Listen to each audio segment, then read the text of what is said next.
वो आत्म शांति जो आत्मीयता से आती है वो कैसे आएगी? अगर हमारी चेतना समग्र से जुड़ जाए तो आ सकती है।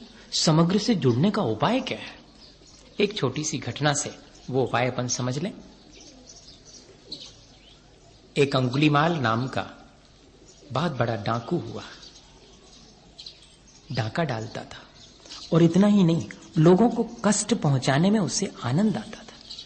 वो लोगों को लूटता तो था, लेकिन साथ में उनकी जिसको वो लूटता था, ताकि मालूम रहे कि इसे लूटा जा चुका है, उसकी 10 उंगलियां हाथ की निकाल लेता था और तागे में पिरो करके अपने गले में लटकाए रखता था। इसलिए उसका नाम अंगुली माल रख दिया गया था। इतना खतरनाक था। जिस रास्ते में वो रहता था पेड़ के नीचे, वहां से कोई नहीं गुजरता था। वर्षों वर्षों कोई नहीं गुजरता था। सबको मालूम पड़ गया था। लेकिन एक दिन एक साधु वहां से गुजरे। लोगों ने बहुत मना किया कि बाबा, वहां उस रास्ते पर अंगुलीमाल रहता है। उन्होंने कहा तो क्या हुआ? वह मनुष्य तो है। हाँ, वह मनुष्य है, लेकिन वो मनुष्य जैसा जीता नहीं है। कोई बात नहीं, मैं उससे बताऊंगा कि मनुष्य जैसे कैसे जिया जाता। अरे बाबा, वो तुम्हारी सुनेगा ही नहीं, उसे क्या बताओगे? तो मैं कम से कम उसे देख तो लूंगा। अरे आप क्या देखेंगे, वो ही देखेगा आपको। आप इतना उपद्रव क्यों लेना चाह रहे हैं मोल अपने हाथ से? उन्होंने कहा नहीं नहीं, मैं तो उससे जरूर देखूंगा, ऐसे व्यक्ति को जो मनुष्य होकर के भी मनुष्य जैसा नहीं जीता है। मैं ऐसे व्यक्ति को देखना चाहूंगा।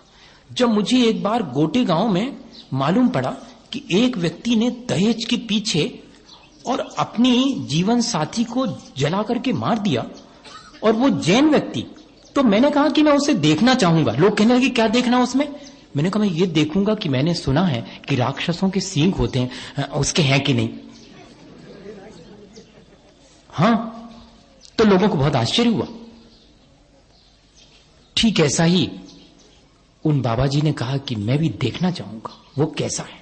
कहते मनुष्य है और ऐसा करता है। अपन भी कभी बाबा जी बन करके अपने आप को देखें, दूसरे को नहीं।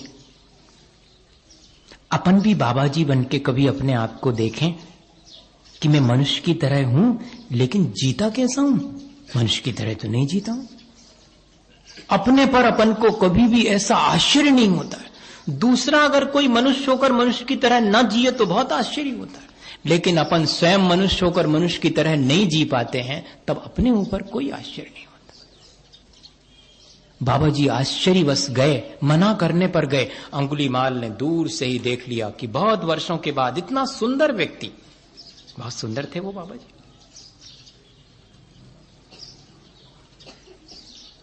और जैसे ही वो सामने से निकले तो इसने आवाज दी कि ठहरो बाबा जी। बाबा जी काहे को ठहरने वाले? बाबा जी 4 कदम अंगुलीमाल के और आगे निकल गए। अंगुलीमाल ने दौड़ना शुरू किया। मैं कहता हूं कि ठहरो बाबा जी।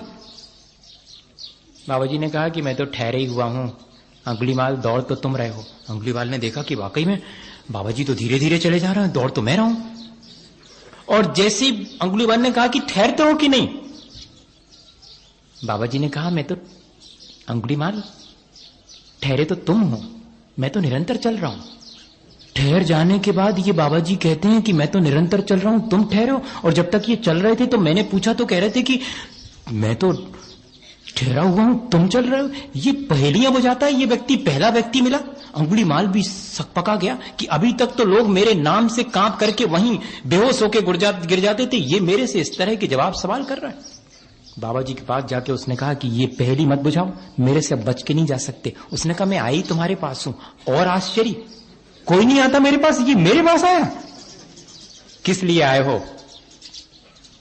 इसलिए आया हूं कि मैंने सुना है तुम बहुत ताकतवर हो। अपनी प्रशंसा सुन के तो कोई भी खूंखार व्यक्ति भी हो थोड़ा पोलाइट हो ही जाता है। अंगुलीमाल ने कहा कि हां हूं। तो तुम क्यों मेरी ताकत को आजमाना चाह रहे हो? मैं सिर्फ अपने जीवन में यह तय कर चुका हूं कि मैं जब मरूंगा तो किसी ताकतवर के हाथ से मरूं, जब मर नहीं है तो, इसलिए मैं तुम्हारे पास आया। मैंने सुना है कि तुम बहुत ताकतवर हो, बहुत लोगों को मार चुके हो। अब तो अंगुलीमाल और मुश्किल में पड़ा कि ये किस तरह के बाबा जी हैं। ये कह रहे हैं कि मैं तो बहुत बलवान व्यक्ति के हाथों मरने ही आया हूं, ये अपने आप ही मरने आए। पर अंगुलीमाल, मैं चाहता हूं कि तुम अपने बल का प्रदर्शन मेरे सामने करो। अंगुलीमाल ने कहा कि बाबा, मैं तो सोचता था तुम बहुत भले और सीधे साधे हो, पर मुझे भी चक्कर में डाल रहे हो। मेरे बल की परीक्षा करने में गायब हो जाओगे जब तक मैं बल की परीक्षा दूंगा। नहीं नहीं अंगुलीमाल, मैं भागूंगा नहीं। बस तुम मेरा एक काम करो कि वो जो सामने पेड़ दिखाई पड़ता उससे 2 पत्तियां तोड़ करके लाओ। अगर तुम 2 पत्तियां तोड़ के ला दोगे तो मैं मान जाऊंगा। उसने कहा, ये तो बच्चों का खेल है, आप मेरे से करवा रहे हैं, कहीं भागने की तैयारी तो नहीं है? नहीं नहीं, मैं भी तुम्हारे साथ चलता हूं। साथ गए, एक झटके से 2 पत्तियां क्या 200 पत्तियां अंगुलीमाल ने झटक करके तोड़ के कहा कि ये लो। बहुत अच्छा अंगुलीमाल, आधी परीक्षा तो हो गई, सचमुच तुम बहुत शक्तिशाली हो। अंगुलीमाल, इतना और करो कि इन पत्तियों को ज्यों का त्यों पेड़ के ऊपर जोड़ दो। इनको पेड़ के ऊपर ज्यों का त्यों जोड़ दो तो मैं तुम्हें मानूंगा कि तुम सचमुच बलवान। अब तो अंगुलीमाल बहुत मुश्किल में पड़ा। बाबा, क्या सचमुच ऐसा हो सकता है? मैंने तो कभी ऐसा सोचा ही नहीं। मैं तो सिर्फ तोड़ने को ही बलवानी मानता हूं।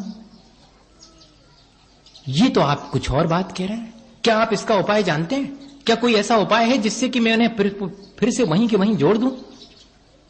हाँ अंगुलीमाल, मैं जानता हूं, उपाय जानता हूं। तो बताओ। अंगुलीमाल साष्टांग चरणों में गिर गया। मुझे उपाय बताओ। क्या इन पत्तियों को फिर से जोड़ने का कोई उपाय है? मैं वह सामर्थ्य तो पा ही नहीं सका अभी तक। लोगों की अंगुलियां तो मैंने तोड़ी हैं, लेकिन उन्हें फिर से मैं जोड़ सकता हूं, ऐसा तो मैंने सोच ही नहीं था। ऐसी सामर्थ्य क्या आप मुझे दिलाएंगे? उठो अंगुलीमाल, तुम्हारे पास ऐसी सामर्थ्य है, मैं बताता हूं। हम सबके पास ऐसी सामर्थ्य है। हम सबके पास अपनी आत्म शांति और आत्म सुख खोजने की सामर्थ्य है, लेकिन बस इतना ही है कि अपनी चेतना से हम जुड़ जाएं, या कि समग्र चेतना से हम जुड़ जाएं। हमारी चेतना समग्र से जुड़ जाए, तब फिर देखिएगा कि हमारे भीतर वो अनंत शक्ति, अनंत बल, अनंत सुख, ज्ञान, दर्शन सब उत्पन्न हो जाएगा। सब है हमारे पास। और अब अंगुलीमाल के हाथ में है कटोरा, और हो गया है वो बाबा के साथ उनका शिष्य। गांव गांव में अंगुलीमाल जैसे ही जाता है, बाबा ने कहा जाओ भिक्षा के लिए जाओ अंगुलीमाल, भिक्षा मांगो और अपना उदर पोषण करो। मैं सिखाऊंगा तुम्हें वो सामर्थ्य जिससे कि जोड़ा जाता है। अब अंगुलीमाल को बहुत मुश्किल। कल तक लोग जिसे डाकू और खूंखार मानते हैं, वो आज भिक्षा लेने आया। लोगों ने भिक्षा नहीं दी, लोगों ने गालियां दी, लोगों ने थूका, लोगों ने पत्थर फेंके और अपने घरों के दरवाजे बंद कर लिए, ऊपर छतों पर जाकर के पत्थर फेंके।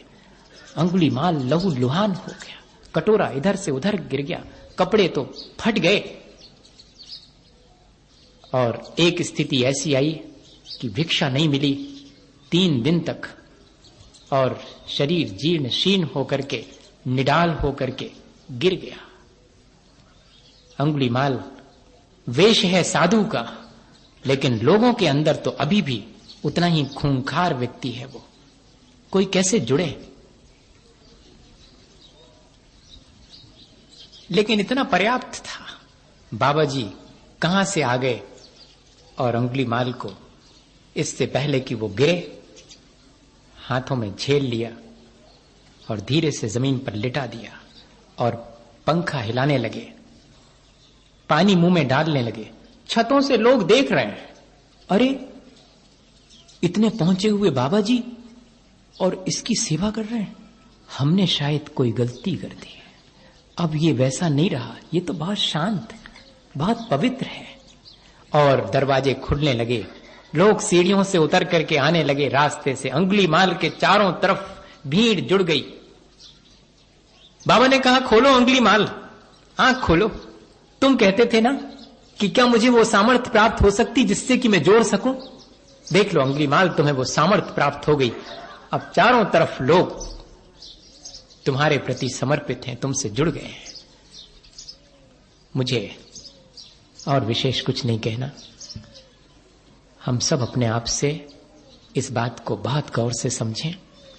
उसके जीवन में जो घटित हुआ, क्या ठीक वैसा ही हमारे जीवन में घटित नहीं हो सकता? हो सकता है। यदि हमारी चेतना इतनी परिष्कृत हो जाए, इतनी विकसित हो जाए, इतनी पवित्र हो जाए कि उसका कांटेक्ट जो अभी तक विषय भोग की सामग्री से हमारी चेतना जुड़ी थी और अपने आप से टूट गई थी, प्राणी मात्र से चेतना से टूट गई थी, अब हम इतना ही करें कि अपने को अपने से जोड़ लें। और यहां कोई पराया नहीं है, सब अपने हैं, सबसे हम अपने को जोड़ लें। अगर ऐसी चेतना की विकसित अवस्था हमारे भीतर प्राप्त हो जाए तो हमारे सारे अनुष्ठान, हमारी सारी क्रियाएं हमारे जीवन को सुख और शांति पहुंचाएंगी। ऐसे ही सुख और शांति को हम अपने जीवन में, जो वास्तविक है, आत्मिक सुख और शांति है, प्राप्त कर सकें। इसी भावना के साथ आत्म शांति पाने और आत्म सुख पाने का उपाय क्या हो सकता है, इस पर थोड़ा सा विचार अब कर लें। क्योंकि ललक तो पैदा हो गई कि मुझे आत्म शांति पाना है। बहुत सी प्रक्रियाएं भी दी गई हैं, बहुत सी फिलॉसफी डेवलप हुई इस बारे में। सबने कहा कि अगर आत्म शांति पाना चाहो तो ये करना, ये नहीं करना, ऐसा करना, ऐसा नहीं करना, इतना करना, इतना नहीं करना। ऐसी बहुत सी प्रक्रियाएं लिखी हुई हैं। हमने वो भी करके देखी आत्म शांति के लिए कि ये करना, ये नहीं करना, इतना करना, इतना नहीं करना, ऐसा करना, ऐसा नहीं करना। इस तरह करके भी लोगों ने देखा है, ऐसा नहीं है, हमने भी देखा है, सबने देखा है, सब कर भी रहे हैं। लेकिन इसके बावजूद भी आत्म शांति नहीं मिली। मिली क्या?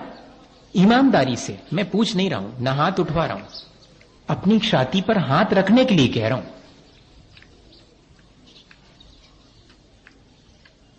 क्या कभी अपन ने सचमुच अपनी छाती पर हाथ रख के कभी अपने आप से पूछा है कि मिली? कल मैंने पूजा करी थी, आत्म शांति मिली? कल मैंने उपवास करा था, आत्म शांति मिली? आने वाले पर्युषण में मैं निरंतर उपवास करूंगा, काहे के लिए? आत्म शांति के लिए। अगर मिल गई है तो 11वें दिन बरकरार रहनी चाहिए, 11वें दिन सब चीजें छूटनी नहीं चाहिए। ये कसौटी है। वरना मैंने देखा है कि 10 दिन तक तो इतनी ज्यादा आत्म शांति की खोज जारी होती है कि कोई को ध्यान नहीं है भोजन का। और 11वें दिन जितना ज्यादा ध्यान होता है भोजन का, शायद जिंदगी में कभी नहीं होता होगा। 11वें दिन जैसे ही मंच से और बढ़िया सम्मान होता है, उसके बाद जिस तरह खाने पे टूटते हैं, उससे मालूम पड़ता है कि खाने में ही सुख शांति महसूस हो रही थी। 10 दिनों जो हमने उपवास किया उसमें सुख शांति महसूस हुई नहीं है। इसके माने है कि हमने अपने जीवन को इस तरह से यंत्रीकृत कर लिया है, बहुत मैकेनाइज्ड कर लिया, बहुत मशीनीकृत हो रहे हैं। ये सारी क्रियाएं हम दोहरा लेते हैं, लेकिन भीतर ज्यों के त्यों बने रहते हैं। जैसे कि विज्ञान ने बहुत सारे सुख सुविधा के साधन खोजे हैं, कार ट्रैक से लेकर के और जेट तक। कभी बैलगाड़ी से चलते थे, आज जेट में चलते हैं। बहुत फास्ट है लाइफ। वो एक फास्ट लाइफ है और ये एक फास्ट है उपवास, दोनों ही फास्ट है। दोनों प्रक्रियाएं अगर यांत्रिकृत हो गई हैं तो मानिएगा कोई आत्म सुख और आत्म शांति नहीं मिलेगी। आचार्यों का मकसद ये नहीं था कि इन क्रियाओं को हम यंत्र की तरह दोहराने लगे। आत्म शांति के लिए ये सारे उपाय हैं, तो उनसे देखें रोज रोज कि मुझे आत्म शांति मिली है कि नहीं। वो मिलती तब है जबकि हमारे भीतर चेतना प्राणी मात्र के प्रति अत्यंत आत्मीयता से भर जाती है, तब मिलती है आत्म शांति और आत्म सुख। और तभी होते हैं ये सारे अनुष्ठान सार्थक। कदम कदम पर यदि प्राणी मात्र के प्रति हमारे मन में आत्मीय भाव आ गया है, तो अपने जीवन चलाने के लिए, अपने सुख सुविधा के लिए फिर मैं किसी और को दुख पहुंचा ही नहीं सकता, किसी की क्षति कर ही नहीं सकता। और जब तक किसी की क्षति नहीं करता तब तक तो मुझे यहां के भोग विलास की सामग्री प्राप्त ही नहीं होती, चाहे वो भोजन हो, चाहे वो और भी पहनने ओढ़ने और सुख सुविधा के साधन हो। अगर एक बार प्राणी मात्र के प्रति आत्मीयता आ जाए या कि अपने अंदर की आत्मा का दर्शन हो जाए, दोनों ही चीजें हैं। कहना बहुत आसान है कि आत्मदर्शन हो जाए, होता नहीं। वो बाहर के जगत से मालूम पड़ने लगता है कि आपके अंदर प्राणी मात्र के प्रति अगर आत्मीयता आ गई है, वैसी ही आत्मा दिखाई देने लगी है जैसी अपने भीतर है। जैसा सुख दुख अपना मालूम पड़ता है, वैसे ही सबका सुख दुख मालूम पड़ने लगा है। तब मानिएगा सारे अनुष्ठान, सारी क्रियाएं फिर अत्यंत भावनात्मक हो जाएंगी, यांत्रिक नहीं रहेंगी। और जब तक यांत्रिक रहेंगी तब तक सुख शांति नहीं मिलेगी। इस बार देखूंगा आने वाले पर्युषण में, वैसे तो वर्षों से देख रहा हूं, जीवन में लोगों को अत्यंत धर्मात्मा और 11वें दिन में उतने ही धर्म से विमुख होते बहुत लोगों को देख चुका हूं। लेकिन मुझे आशा है कि हर जगह जैसे 2-4 लोग जो अपने जीवन को एक गति दे देते हैं, 10 दिन, ऐसी गति जो 355 दिन तक चलती रहती है। 355 दिन तक, 365 दिन में से 10 दिन इस तरह गुजरे हैं कि एक ऐसी गति, एक ऐसा डायनामिक चेंज हमारे भीतर आ जाता है कि जब हम फिर 355 दिन भी वैसे ही जीते हैं, क्योंकि उन 10 दिनों का आनंद फिर हम भूल नहीं पाते हैं। फिर हम पुनः उसी दुख में जाना पसंद नहीं करते हैं। जिस सुख को हमने 10 दिन पा लिया है, उसे ही हम 355 दिन पाते हैं। कोई एकाध तो होगा जो इस तरह का प्रयत्न भी आने वाले समयों में करेगा, मुझे आशा है। ऐसी आशा मैं क्यों ना करूं? आप भी अपने से ऐसी ही आशा रखें। हम सबको अपने से ऐसी आशा रखनी चाहिए कि सचमुच मेरे जीवन को मैं इस तरह की गति दे दूं, इस तरह का डायनामिक चेंज मेरे भीतर हो जाए कि फिर मुझे अपने आप अपने जीवन को चलाने में आसानी होने लगे।